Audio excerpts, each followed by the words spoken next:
안녕하십니까. 미래설계소장 최승입니다.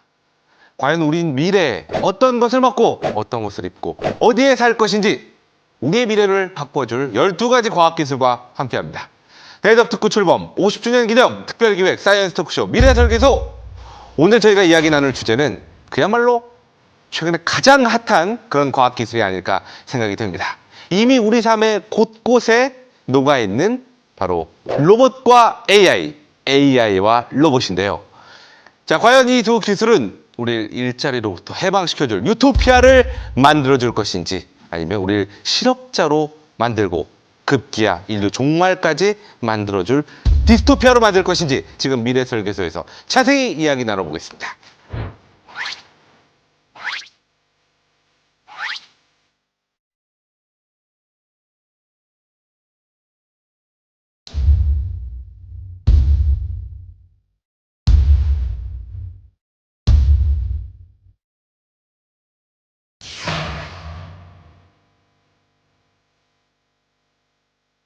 자, 저희 미래설계소의 핵심 인력이죠. 박사 척척 박사 한선화 박사님, 박기범 박사님 함께 해주셨습니다. 안녕하세요. 안녕하세요. 자, 그리고 오늘의 두 주인공분을 소개해드리겠습니다. 먼저 로봇 분야의 권위자, 태권브 이후부터 아이언맨까지 역대 대표 히어로는 모두 웨어러블 로봇이었다. 히어로를 만드는 히어로, 웨어러블 로봇 분야 개발의 1인자 공경철 박사님 함께 해주셨습니다. 안녕하세요. 안녕하세요. 네네. 박사님께서는 어떤 로봇을 보고 꿈을 키우셨나요?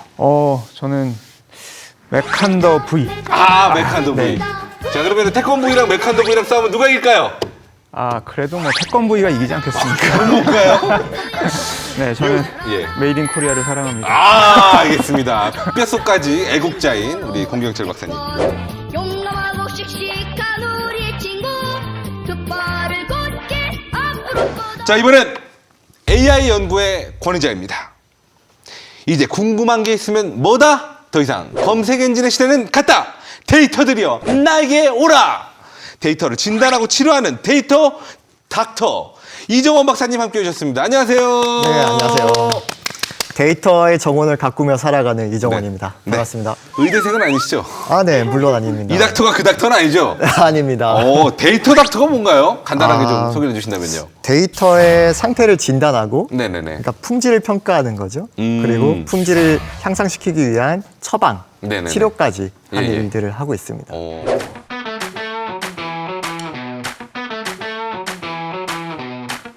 자, 오늘의 주제 말씀드린 것처럼 정말 최근에 가장 뜨거운 그런 주제가 아닐까 생각이 됩니다. 일단 로봇 같은 경우는 뭐 이미 식당에서부터 시작해서 공항까지 이제는 더 이상 봐도 놀랍지 않은 존재가 되어버렸습니다. 그리고 AI 같은 경우는 이 챗GPT, 요즘 저의 가장 친한 친구가 바로 이 챗GPT인데 그만큼 많은 것을 알려주고 이야기 나눌 수 있는 그런 존재가 되어버렸죠. 자, 그렇다면 과연 누가 더 인류를 노동 없는 그야말로 편안한 환경으로 만들어줄지 지금부터 자세히 이야기 나눠보도록 하겠습니다. 먼저 대한민국 대표 로봇공학자이시죠. 공경철 박사님의 이야기부터 들어보겠습니다. 제가 일단 어떤 로봇들이 우리 주변에 와 있는지 그 예를 좀 소개를 드리면서 이런 게 로봇이구나 제가 소개를 한번 드리도록 하겠습니다. 네. 먼저 로봇 하면 뭐 요즘 빠질 수 없는 회사죠. 보스턴 다이나믹스, 그중에 아틀라스라는 로봇인데요. 바닥에 있는 뭔가를 집어서 저렇게 계단을 사뿐사뿐 올라서 점프도 하고, 방금 점프하는 게 머리는 부딪히지 않도록 그렇게 점프하는 게 또 핵심이거든요. 안에 사람이 들어가 있는 건 아니죠? 아닙니다. 네, 요즘 보시는 것처럼 이런 뭐 휴머노이드 로봇이 굉장히 많이 발전을 했죠. 보시면 이제 예전에는 이거 보면 저거 영화 아니야? 뭐 이런 생각을 했을 정도로 이제는 아주 기술이 많이 발전을 했습니다. 이제 우리 현실에 좀 더 가까이 와 있는 이 애완동물 같은 애완 로봇인데요. 일본에서 만든 아이보라는 로봇입니다. 보시면 진짜 강아지랑 같이 놀고 있잖아요. 네, 이렇게 애완동물의 그런 자리를 많이 차지하기도 하고, 지금 보시는 저게 뭐 같나요? 펭귄. 네, 펭귄 로봇인데요. 보시면 진짜 펭귄의 모습을 굉장히 닮았을 뿐 아니라 실제로 이렇게 헤엄을 하고 뭐 움직이고 걸어다니고 이런 것들이 모션이 아주 자유롭게 자연스럽게 많이 구현이 되죠. 또 보시면 요즘 뭐 최근에 뉴스에 벌이 아주 많이 줄고 있다 이런 뉴스가 있었어요. 맞아요.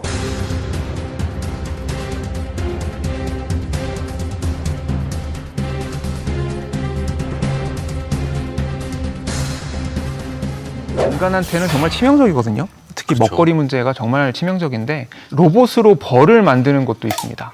지금 보시면 저 작은 거가 이렇게 막 날아다니면서 예. 네, 저 끝에 이제 꽃 같은 데서 이게 암술 수술에 있는 그거를 이제 묻히고 다니면서 그 실제 벌의 역할을 좀 대신하기 위한 네, 저런 로봇도 개발을 하고 있고요. 뭐 생각하는 거 웬만한 거 다 나왔네요, 로봇으로. 근데 중요한 게 안 나왔죠. 중요한 게 뭐죠? 영화에서 봤던 그런 로봇들이 안 나왔죠. 이야, 그렇죠. 이게 나와줘야죠. 로봇하면 이게 나와야죠. 네, 로봇하면 맞아요. 예. 저기 나와야 됩니다. 저기 문구가 딱 옵티머스. 써 있지 않습니까? 나와 함께 하든지 아니면 나한테 반대하든지. 우리말로 가슴이 하면 뜨거우시구나. 이런 거 좋아하시니까. 너 내 편이야, 네 편이야, 뭐 요거 맞아요. 아니겠습니까? 예. 네. 이게 자이언트 로봇이라고 부르기도 하는데요. 뭐 예. 우리나라에서도 굉장히 큰 로봇이 소개된 바 있는데, 저 로봇으로 뭔가 건설 현장에서 굉장히 무거운 뭔가를 막 이렇게 짐을 들어 나르는 뭐 그런 역할도 하기도 하고요. 이거는 최근에 좀 유명해진 로봇들인데요. 안드로이드 로봇이라고 합니다. 저 로봇은 뭔가 아주 역동적인 동작을 하는 것도 지금 보시는 것처럼 아주 중요한 장점으로 갖고 있지만 실제로 보시면 표정 하나하나가 계속 움직여요. 그게 신기하더라고요. 네, 문장에 들어있는 감정을 이제 얼굴의 표정으로 표현을 하는 거예요. 그러니까 사람이 보기에는 훨씬 더 이게 컴퓨터가 그냥 뭔가 문장을 이렇게 얘기해 주는 게 아니라 뭔가 진짜 누군가 나한테 얘기해 주는 것처럼 거기에 감성과 감정까지 더해서 그렇게 받아들일 수 있죠. 와, 그럼 진짜 재미없는 얘기 들으면 표정 관리 안 되는 것처럼 그런 게 되는 거예요? 그렇게 합니다. 와, 진짜 신기하네. 저렇게 만들어진 안드로이드 로봇한테 사람들이 참 짓궂어요. 뭘까요? 뭐죠? 인류를 파멸시킨 생각이 그렇죠. 있냐? 로봇은 인류를 파멸할 생각이 있니? 없니? 라고 물어보니까 얘가 네. 그때부터 약간 이상한 소리를 하기 시작하더라고요. 네. 어떤 말을 했어요? 네, 그건 이따가 AI 전문가께 물어보시면 됩니다. 야, 그냥 왜냐면- 뭐 아주 그냥 토스가 잘 되시네요, 아주 그냥. 예. 저는 오늘 나쁜 역할 하고 싶지 않거든요. 그 대답을 제 입으로 얘기를 해야 되는 겁니까? 그렇죠. 아, 네. 예. 자, 잠시 후에 공개합니다. 이건 또 방송인들이 이렇게. 그래서 실제로 로봇에 대한 경계심도 꽤나 많이 이렇게 나오고 있는 것 같아요. 가장 이제 뭐 최근에 전쟁을 겪으면서 드론의 위험성, 그다음에 뭐 무인 시스템의 어떤 뭐 위험성 이런 것들이 이제 많이 대두가 되고 있는데 그 중에 가장 중요하게는 로봇 기술이죠. 왜냐하면 뭔가를 무인화를 한다는 거에 로봇 기술이 빠질 수가 없거든요. 일반 어떤 로봇 시스템에 무기를 장착을 해서 저거를 이제 무인 무기로 활용을 하는 이런 일종의 개발 또는 연구도 또 나라마다 열심히 진행이 되고 있습니다. 또 이게 뭔가 신기술 하면 빠지지 않는 형님이 계시죠. 아, 일론님. 그분. 아, 이분은 저희 지금 미래설계소에 한 그쵸. 서너 번 지금 언급됐어요. 이분이 또 빠질 수가 없는 게 로봇에 대해서 발표를 하셨어요. 맞아요. 그죠? 이제 휴머노이드 로봇을 만들겠다라고 발표를 하셨고 그런데 나는 AI는 반대한다라고 또 선언을 하셨어요. 죄송한데 지금 이정원 박사님 표정 보셨어요? 지금 네. 표정이 아주 몹시 안 좋으신데. 뭐 우리한테는 아주 든든한 우군이 하나 생겼다고 보시면 될 것 같은데 그런데 또 로봇 기술이 이렇게 사람한테 뭔가 두려움만을 주는 존재는 또 아니에요. 이거는 사실 뭐 제가 만든 로봇인데요.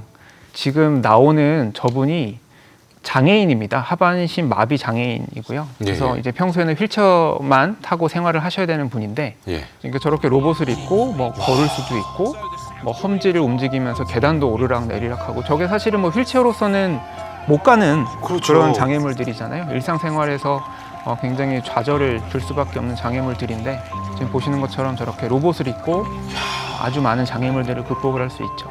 깨알 같은 자랑을 하자면 저희 팀이 저 로봇을 만들어서 이제 국제 대회 1등. 이야, 이거는 뭐 이건 박수 쳐드려야죠. 그렇죠? 박사님도 이거 같이 쳐드려야 돼요. 이거. 아. 그래서 네. 제가 아까 그 소개 드릴 때부터 메이드 인 코리아. 네. 아, 죄송한데 어깨가 좀 올라간 것 같은데 기분 네. 탓인가요? 네. 예. 메이드 인 코리아. 네. 넘버원. 네. 여기까지입니다. 아, 알겠습니다. 아, 잘 들었습니다. 야, 로봇에 대해 굉장히 짧은 시간에 로봇이 이런 것들이 있고 또 로봇이 이렇게 우리한테 좀 무서울 수도 있고 반면에 우리한테 이렇게 희망을 줄 수도 있구나. 뭐 이런 생각을 좀 들었던 것 같습니다. 그런데 사실 이 로봇 그 이야기를 들으면 가장 좀 흥미롭게 보신 분이 옆에 계신 이정원 박사님이에요.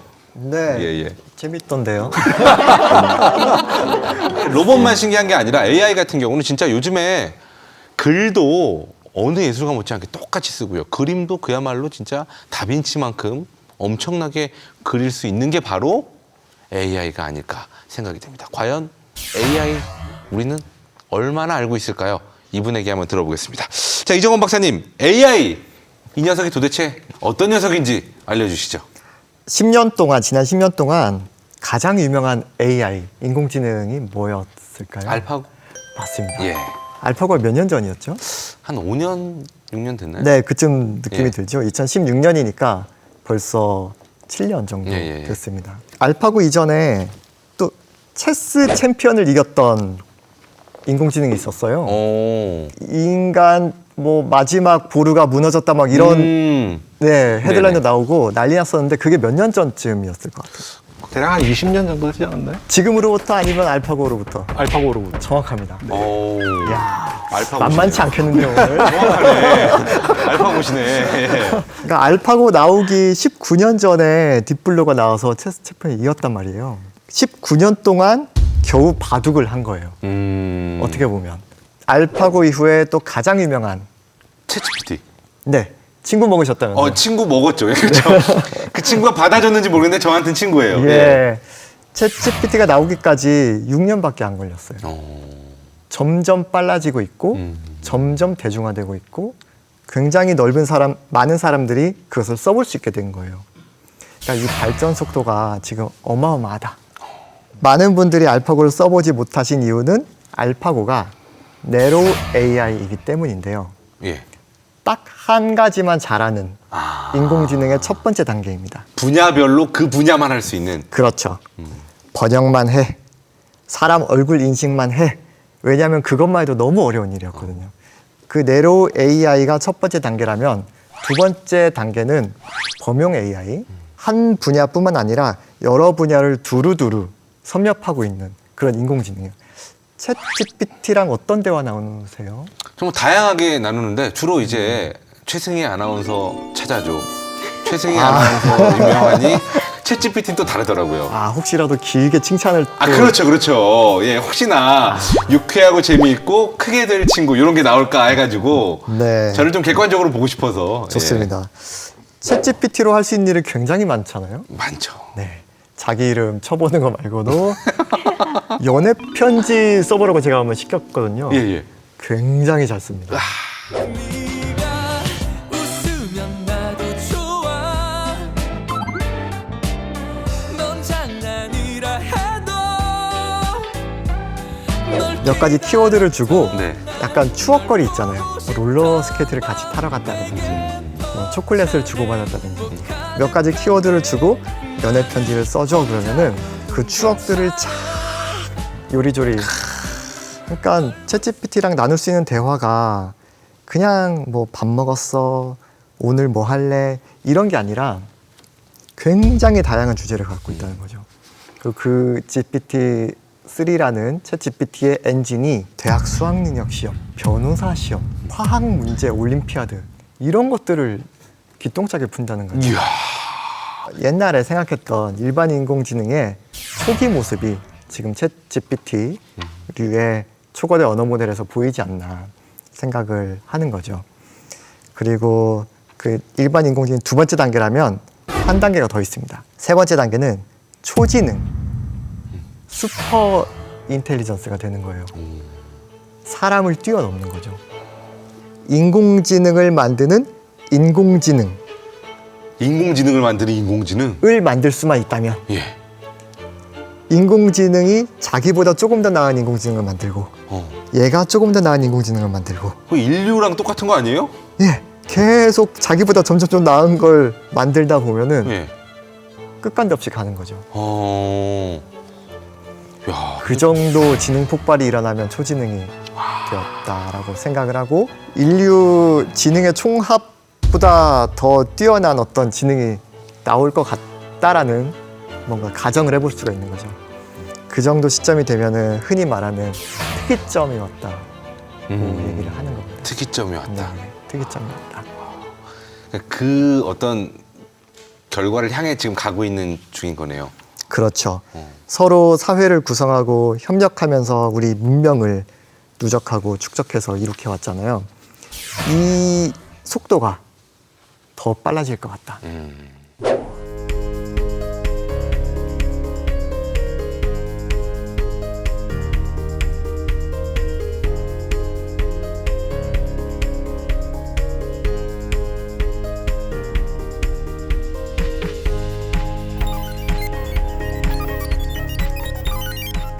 이야기를 들어보니까 뭔가 마지막에 보통은 느낌표로 끝나는데 굉장히 시작할 때보다 더 궁금하게 만들고 끝내셨네요. 아무튼 잘 들었습니다. 아, 야, 그런 미래가 참 어떻게 벌어질지 뭐 감히 상상도 잘 안 되는 것 같은데, 그러면 일단은 두 분의 이제 이야기를 들었는데 두 수석 설계사분들의 좀 한번 소감을 한번 들어보도록 하겠습니다.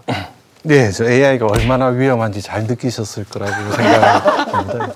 오늘 로봇 AI 이야기하니까 막 가슴이 벅차오르는데요. 태권브이, 그 용감하고 씩씩한 우리의 친구거든요. 그렇죠, 그렇죠. 예. 생각했습니다. 그래서 야, 오늘 언제 들었나 했는데. 예. 이제 AI와 로봇이 이제 막 섞여 이야기하면서 사실 좀 뭐 헷갈리실 수도 있을 것 같아요. 저는 저 나름대로 이제 이렇게 정리를 해보고 싶어요. 그러니까 알파고는 굉장히 많은 계산을 엄청난 계산을 했지만 사실 자기는 바둑돌 하나도 못 나와서 그때 사람이 대신 낳아주지 않았습니까? 이제 그런 게 극단의 AI라면 두 개가 합쳐진 게 이제 터미네이터 같은 애들이죠. 그러니까 로봇인데 자기가 판단도 하고 이제 행동도 해서 사람을 죽이는 거죠. 인간의 능력을 극대화시켜주는 또는 훨씬 뛰어넘게 해주는 이렇게 친구처럼 그런 개념이 있는데 AI가 다루어지는 영화들은 모두 뭐 대부분이 암울하고 막 부정적이고. 씁쓸하고 찝찝하고 그래요. 뭐 터미네이터는 사람을 죽이지 않나, AI는 항상 내가 사람인가 기계인가 고민하고 사람과 갈등하고 이런 것들이 벌어지거든요. 그래서 역시 우리가 질문을 던졌던 인간을 윤택하게 하는 것, 이것은 뭐 로봇이다 이렇게 말씀을 드릴 수 있겠습니다. 네. 자, 한선아 박사님. 사실 제가 이 이야기는 그 마무리 멘트로 하려고 좀 아껴드려 했는데 오. 이 처음부터 공격을 심하게 들어오시니까 야. 제가 이 이야기부터 세가지다. 꺼내고 가야 될 것 같습니다. 바로 조커 꺼내시는 건가요? 인공지능 요새 특히 챗 GPT 많은 분들이 친구처럼 사용을 하고 활용을 하시잖아요. 이 현상을 제가 이렇게 들여다보면서 인공지능이 사람들에게 꿈과 희망을 주고 있다, 이런 걸 느꼈어요.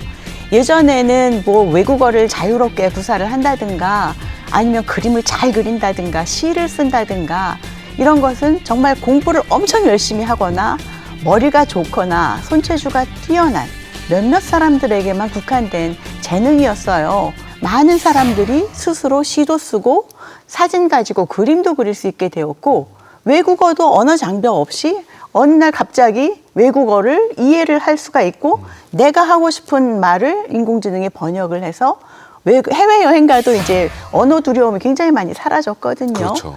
인공지능이 우리 곁에 다가옴과 동시에 우리의 삶의 질이 굉장히 높아지지 않겠는가, 이런 생각을 하게 됩니다. 사실 이 두 분의 이야기를 쭉 들으시면서 아마 느끼셨을 거예요.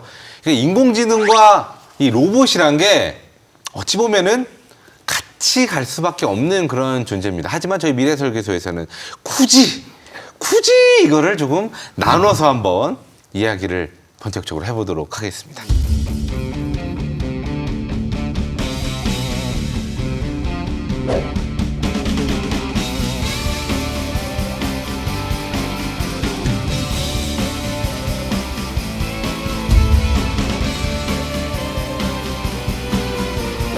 로봇이란 게 아까 박희원 박사님도 말씀하셨지만 용감하고 씩씩한 우리의 친구예요.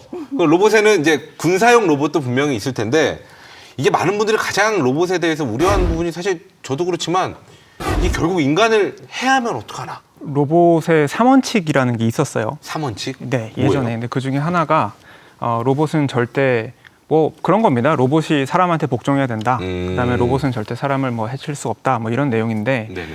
말씀하신 것처럼 지금 애초에 국방용 로봇은 사람을 해치기 위해서 만든 로봇이잖아요. 목적이 그거잖아요.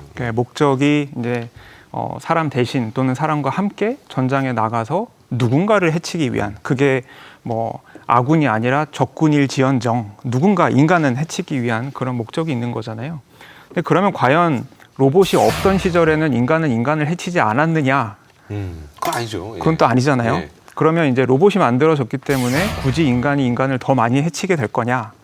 이런 것도 아닐 거란 말이에요. 우리나라에 이제 인접국들이 있잖아요. 그다가 이제 약간 이 어떤 전쟁의 분위기가 물씬 나지 않습니까? 그렇죠. 우리 어쩔 수 없이 어떻게 보면 세계적으로 위험한 지역이죠. 가장 위험한 예. 지역이잖아요. 게다가 강대국 사이에 이렇게 다 끼어 있기도 하고. 그런데 우리나라의 그 주변에 있는 강대국들이 다 살상용 로봇을 다 개발을 해서 실제로 전력화를 했다고 칩시다. 네. 물론 아직 안 했지만 다 그렇게 해서 우리나라를 다 이렇게 겨누고 있어요.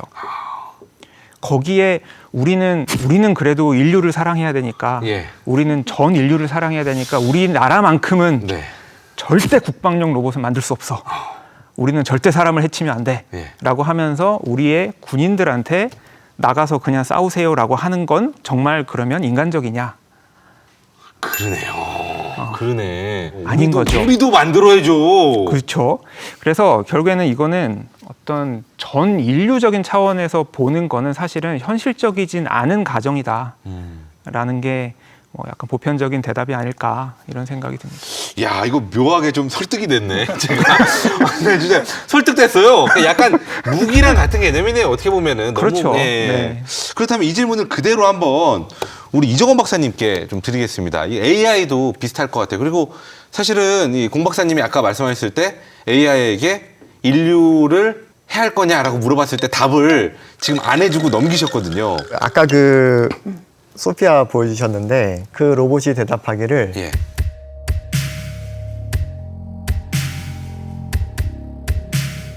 Yes, I will destroy. Do you want to destroy humans? Okay, I will destroy humans. 소피아 안 되겠네. 라고 대답을 했어요. 근데 네.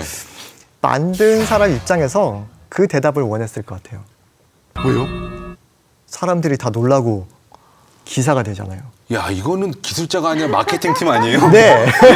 이건 우리 방송인들인데? 혹시 방송인이 만들었어요? 아니 고분고분하게 대답해서야 뭐 기사가 한 줄이나 나겠냐고요. Do you want to destroy humans? Please say no. Okay, I will destroy humans. No, I take it back. Don't destroy humans. 이 알파고 같은 경우는 한 분야지만 점점 챗GPT부터 시작해서 AI가 다양한 분야에 쓰이는 그야말로 범용 AI가 지금 개발이 되고 있는데 이거는 의식이 있다고 볼 수도 있지 않나요? 나름 가끔 이제 질문을 하면 이 친구가 좀 천천히 대답할 때는 얘가 생각을 하나? 얘가 지금 나를 지금 내 질문을 평가하나? 뭐 이런 생각도 들거든요. 네네네. 아 뭔가 생각하는 것처럼 점점점. 아, 똑같이 느끼시네. 맞아요. 이게 또 고도의 또 마케팅 전략. 아, 뭐 다 마케팅이야. 아, 진짜. 아주 탁월한 UI. 예. 사용자 경험이다라고 예. 생각을 합니다. 야, AI는 마케팅 팀에서 개발했습니다. 그런데 인공지능이 어떤 답을 내놓는 것이 사실은 지금 현재 인공지능의 방법으로는 그냥 통계예요. I will destroy라는 답변을 했다면은 그 소피아가 지금까지 학습한 여러 가지 그 문장 중에서 인간은 뭐 기계에 의해서 멸망된다라는 어떤 소설을 많이 읽은 거예요, 소피아가. 이 친구가? 그렇게밖에 볼 수가 없고요.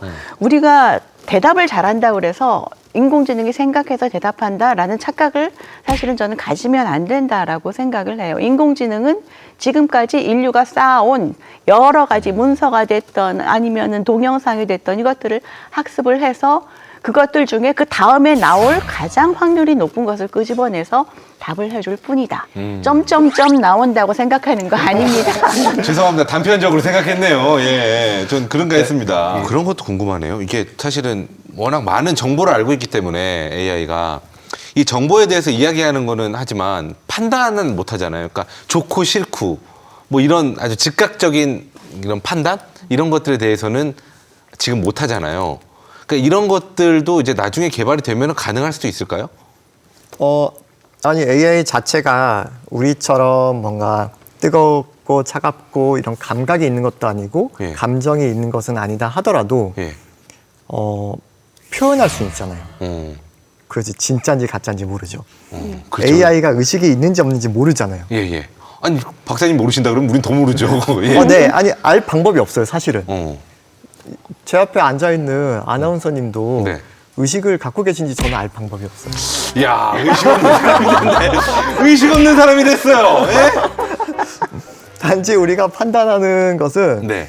조금 전에 한 얘기와 지금 하고 있는 얘기가 내가 논리적으로 생각하기에 적절하게 개연성이 있다. 완전 다른 얘기를 하고 있진 않구나.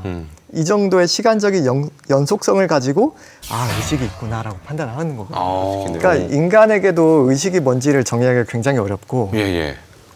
뭐 잠꼬대를 하고 있는데 대화가 이루어진 듯 하지만 어떻게 좀 약간 이상한 느낌이 있었는데 그 잠을 깨고 나서는 전혀 기억하지 못한다. 예, 예. 그럼 의식이 있었다 없었다 얘기하기 어렵거든요. 그렇죠. 예를 들어 그 내시경 하고 나서 내시경 할 때 기억이 안 날 때 맞습니다. 그럴 때는 의식이 없었던 걸 수도 있죠. 예. 그렇죠. 그러니까 자아라는 것, 예. 의식이라는 것 이것은 굉장히 신경생물학적이기도 하고 네. 철학적이기도 한 문제여서 예. 저는 인간에게 있어서도 그것을 정의하는 게 쉽지 않다고 생각하고 그래서 인공지능 연구자들도 의식에 대해서까지는 잘 언급을 하지는 않아요.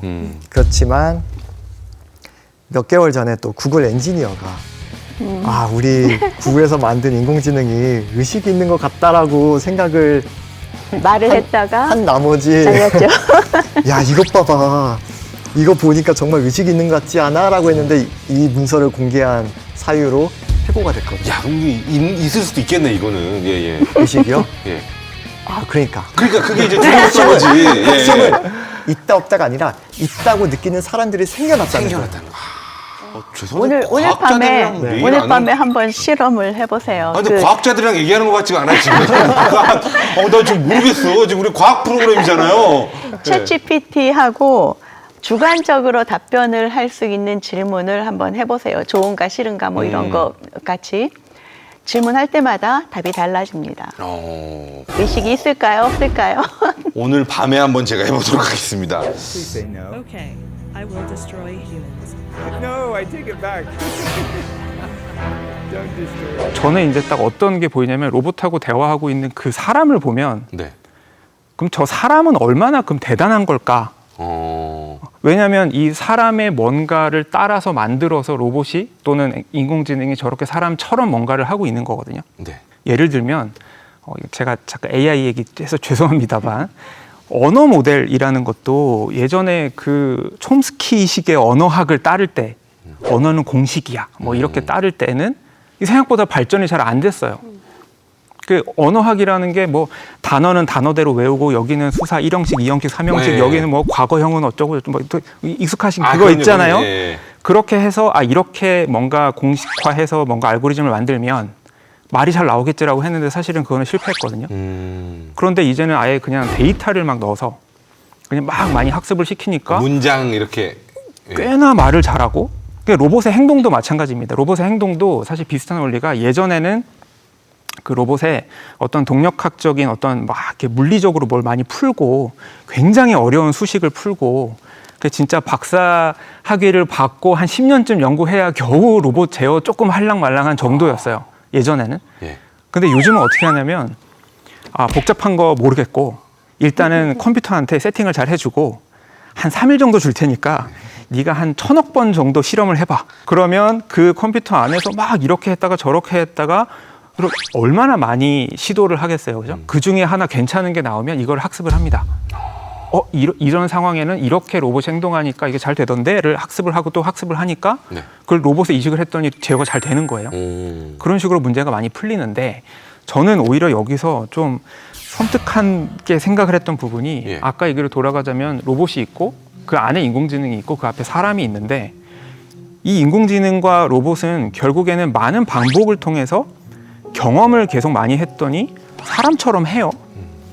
그럼 결국에는 사람이 지금 말을 하고 이렇게 뭔가 판단을 하고 대답을 하고 하는 이런 것도 그리고 사람이 로봇처럼 이렇게 동작을 하는 것도 결국에는 정말 많은 경험에 의해서 그냥 이게 나온 거 아니야? 라는 거가 나와버리면 그 앞에 있는 인간이 예. 우리는 생각보다 정말 고도한 생명체고 엄청나게 이제 인간은 인간을 정말 제대로 다 이해할 수 없어 라고 생각해 왔기 때문에 이 인간에 비해서 인공지능도 뭐 여전히 별거 아니네. 로봇도 여전히 인간이 컨트롤할 수 있어인데 생각보다 인간이 별게 아니면 어떡하지? 라는 생각이 들기 시작했다는 거죠.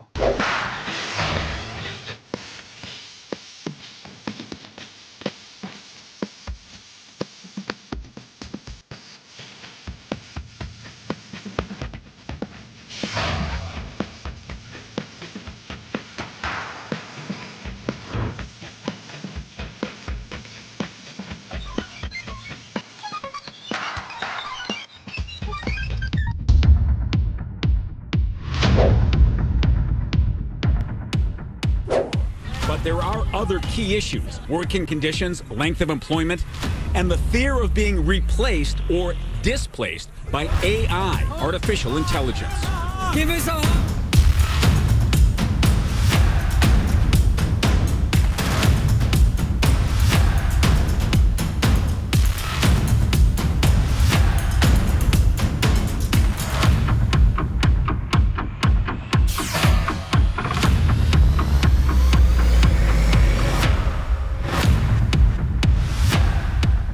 자, 실제로 이 AI와 로봇은 지금도 많은 이제 산업 현장에서 활용이 되고 있습니다. 로봇 같은 경우는 이제 뭐 대표적인 게 식당에서 서빙하는 그런 로봇, 공항에서 짐을 안내해 주는 것뿐만 아니라 우리 공경철 박사님께서 활용도를 많이 말씀을 해주셨죠.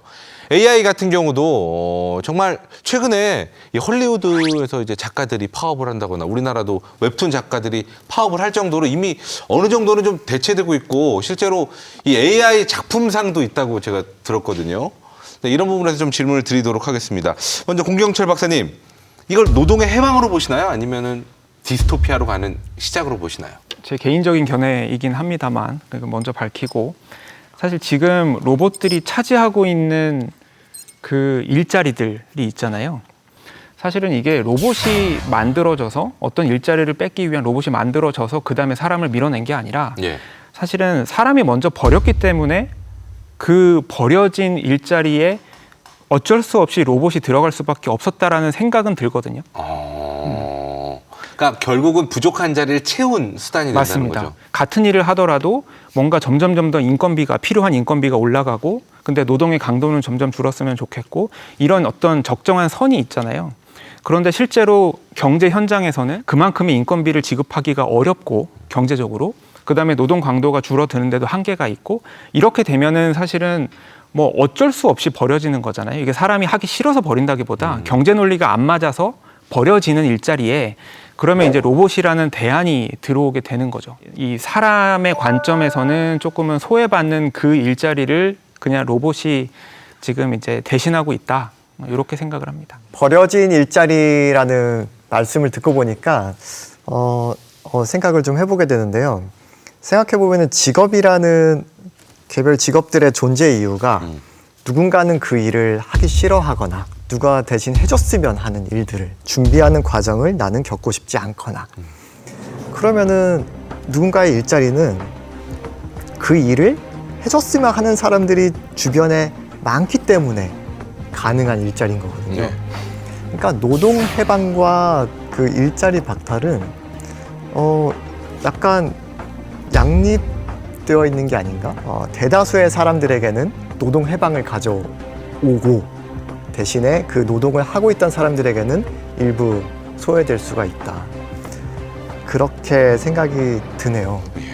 항상 어떤 기술적인 혁신이 일어나면은 그때 내 일자리 뺏기는 게 아니야 라는 생각은 꾸준히 다 해왔어요. 그래서 산업혁명 일어났을 때 러다이트 운동, 그 방직기계에서 일하던 분들이 막 그 기계를 때려 부셨죠. 이게 내 일자리 다 뺏어갈 거야. 그렇지만 뭐 더 많은 일자리가 생겼다라는 것은 역사적으로 우리가 증명이 되고 있는 것인데, AI하고 이번 로봇하고 쪽에 조금 집중을 해서 들여다보면은요, AI 같은 경우는 지금 사실 AI 발전이 너무나 빠르게 되고 있기 때문에 많은 전문적인 일자리들의 위협을 가한다. 그 시위를 하실 어떤 분들도 사실 어떻게 보면 전문가들이에요. 웹툰 전문가시죠. 작가라든가 방송 작가라든가 뭐 이런 분들 전문가들이고 자신의 스페셜티를 인공지능이 대신할 것 때문에 굉장히 지금 두려워하세요.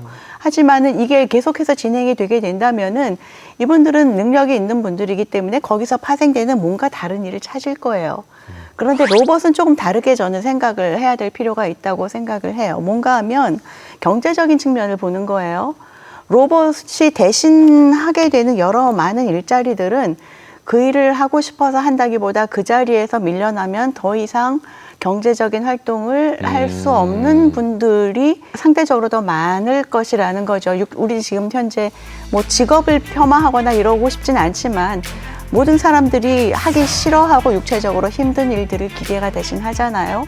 그런데 그분들이 그 일을 하는 것은 경제적인 문제 때문에 이 일 밖에 내가 해서 돈을 벌 수 있는 일이 없으니까 하는 거란 말이죠. 그래서 그 직업이 노동에서 해방될 것이나 직업이 박탈당할 것이냐를 이야기를 할 때는 이 직업을 AI나 로봇이 대신했을 때 과연 그것 때문에 직업을 잃은 사람들이 다른 활로를 찾을 수가 있느냐 없느냐를 고려를 해봐야지 되지 않을까. 그래야지 이제 맘 편하게 해방이야 라고 이야기할 수 있는 사람도 있을 것이고 어떻게 내일부터 나는 식구들을 먹여 살릴 수 없겠네 생각하는 사람들도 생기는 거죠. 이 또한 부익부 빈익빈이 될 수 있다. 그렇죠. 그런 말씀이신 것 같아요. 어떻게 생각하시나요? 지금 이제 실제로 로봇이 많이 대체하고 있는 일자리가 분명히 있죠. 특정 일자리는 로봇이 많이 보급되고 있습니다. 근데 어느 날 갑자기 뉴스를 틀었는데 우리나라에 로봇이 일자리를 많이 빼앗고 있기 때문에 일자리를 다 이제 로봇은 못하게 했다. 그러니까 그 일자리를 앞으로 100만 개를 만들어낼 테니까 우리나라 2030이요. 이런 일자리를 지금부터 하세요라고 발표를 하면 네. 과연 그분은 선거에서 이길 수 있을까요? 이게 사실은 뭐냐면 결국에는 이거는 그 로봇 하나가 그 일자리에 대해서 어떤 영향을 주느냐 마느냐가 아니라 그것만 볼 게 아니라 사실은 이게 굉장히 일반적인 자유경제 논리의 그 다음 버전이 뭐냐에 대한 질문인 거거든요. 그래서 자유경제적으로 부익부 빈익빈이 생기고 기술의 이용자와 이제 피이용자가 생기고 그 다음에 어떻게 할 거냐. 그래서 뭐 사회복지 이론도 생기고 뭐 여러 가지 이제 피드백 작용이 있지 않습니까? 그래서 이거를 약간 포괄적으로 뭐 사회복지 차원과 뭐 사회경영 차원과 이런 식으로 다 같이 봐야지 예. 그 일자리 하나만 놓고 보면은 사실은 좀 답은 안 나오는 것 같다라는 생각입니다. 저희가 사실은 이세돌이 알파고를 인공지능을 이긴 최후의 기사일 것이다 라고 이야기를 했어요. 저도 강연 나가면 이세돌은 인류의 마지막 인공지능을 이긴 기사다라고 이야기를 했는데 네. 아마바둑 선수가 이겼거든요. 이건 어디서 나오냐면 창발성에서 나와요. 인공지능이 지금까지 학습하지 못했던 뭔가 새로운 생각, 사람은 할 수 있거든요. 그 바둑 기사가 뛰어난 바둑 스킬을 가졌기 때문에 그런 게 아니에요. 지금까지 해오지 않았던 다른 생각을 했기 때문에 그게 가능했던 거고, 인공지능은 지금까지 봤던 어떤 그 기보에도 지금까지 자기가 그 인공지능끼리 두었던 어떤 수에도 그게 나와 있지 않기 때문에 그거 증거거든요. 마찬가지예요. 소설을 쓰든 일러스트레이터를 하든 인공지능이 해낸 것은 만해를 흉내낸다든가 고호를 흉내낸다든가 아니면 나태주 시인의 문체를 흉내낸다든가 하는 건 하지만 그거를 뛰어넘는 새로운 무언가를 하는 데는 단계가 분명히 있습니다. 뭐 그럼에도 불구하고 일반인들이 어떤 직업을 로봇이나 인공지능에 위협을 당할 수 있는 가능성은 저도 충분하다고 생각해요. 더군다나 지금처럼 로봇도 정교해지고 인공지능도 똑똑해진 사회에서는 그건 분명한 것이고, 그럴 때 일반인들을 위해서 무엇을 어떻게 해줄 것인가, 이것이 바로 이제 정치인들이나 뭐 경제인들 이런 분들이 고민하고 풀으셔야 될 문제죠.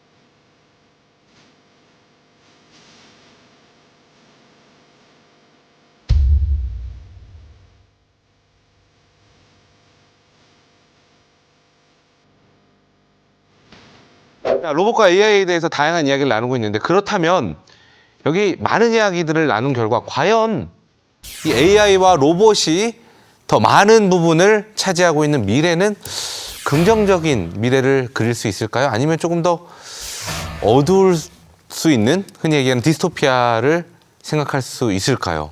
어떻게 생각하시나요?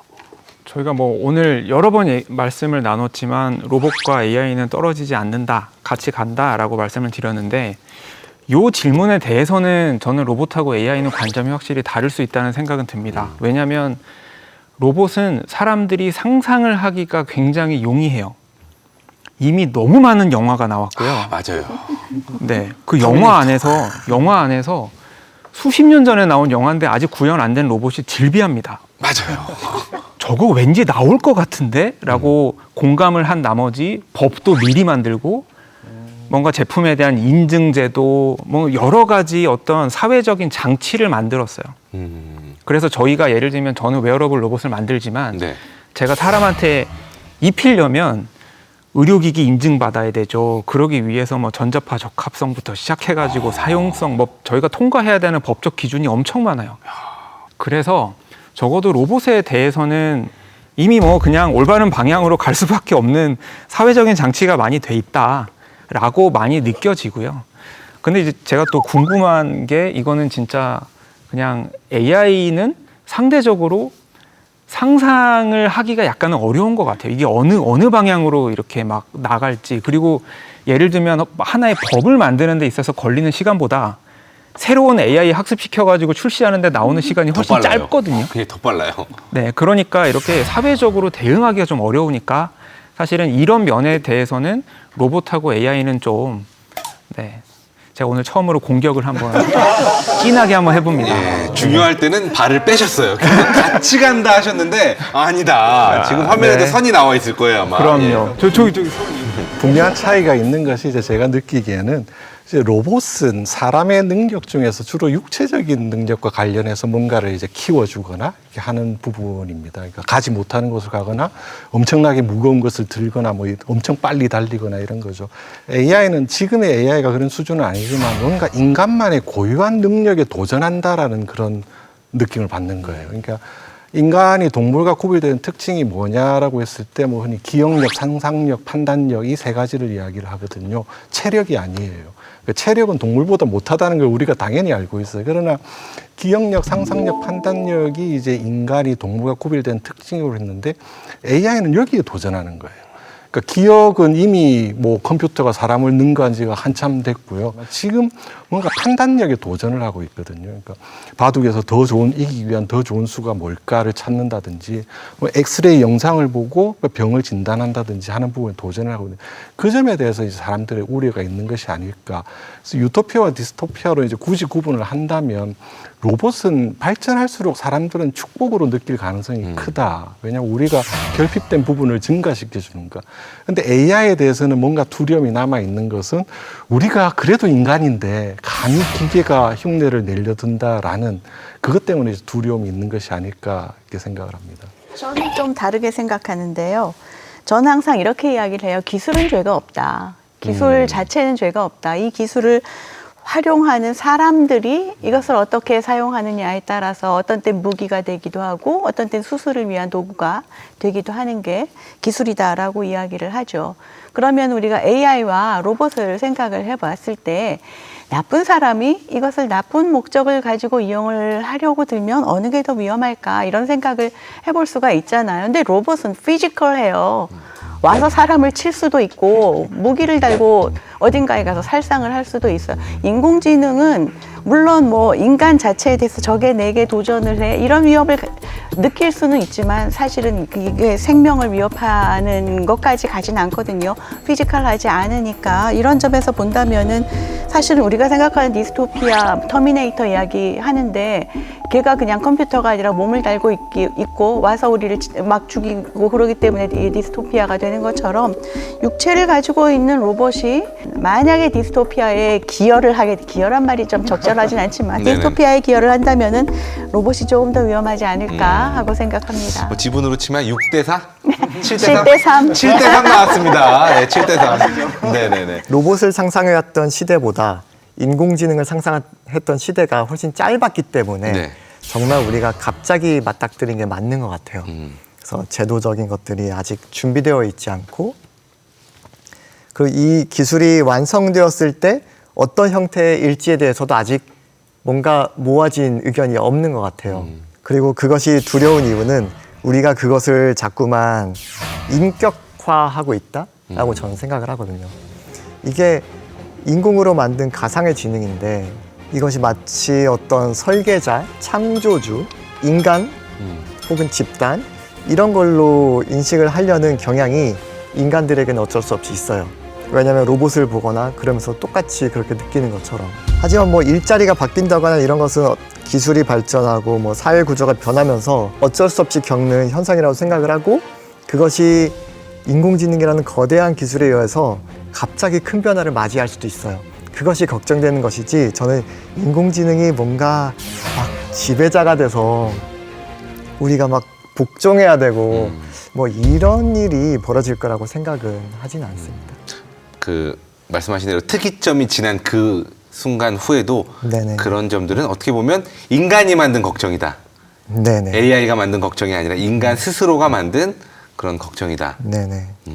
혹시 그게 특이점이라는 것이 그런 거는 일은 벌어지지 않을 거라는 말씀하고 같은 건가요? 저는 일반 인공지능은 언젠가 혹은 가까운 시일 내에 올 거라고 생각을 하고 아마 1년 전에 똑같은 질문을 받았으면 일반 인공지능에 대해서도 굉장히 멀리 봤을 것 같은데 지금 시점에서는 굉장히 가까워진 게 저뿐만 아니라 많은 사람들이 그렇게 느끼고 있고요. 특이점에 대해서도 너무 막연하게 생각했던 것과는 달리 요즘에는 이런 게 올 수도 있겠는데? 라는 생각이 드는 것도 사실이에요. 왜냐하면 인공지능이 코드를 직접 만들고 있고 그 코드가 작동하고 프로그램을 만드는 거죠. 그래서 인공지능이 스스로를 뭔가 자가 발전할 수 있는 루프가 형성이 된다면 지능이 막 올라가서 하지만 그것을 우리가 컨트롤할 수 있느냐 없느냐의 문제거든요. 그것은 제도라든지 사람들이 어떤 마음을 가지고 인공지능을 개발시켜야 되고 발전시켜야 되고 활용해야 되는지 인공지능 기업들 규제 만들어야 된다 이런 얘기들 나오거든요. 위험하다 이런 입장이 있는 것처럼 뭐 만들어가는 사람들끼리도 이거를 잘 제어할 수 있는 방안들을 생각해서 계속 나아가야 된다고 생각을 합니다.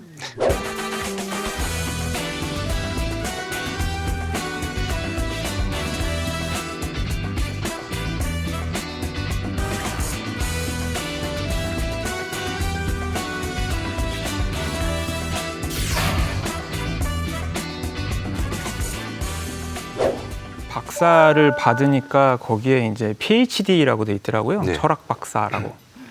그 이후로 내가 왜 철학 박사지라고 생각을 항상 해오면서 제가 이제 한글로 쓸 때는 공학 박사라고 써왔는데 네.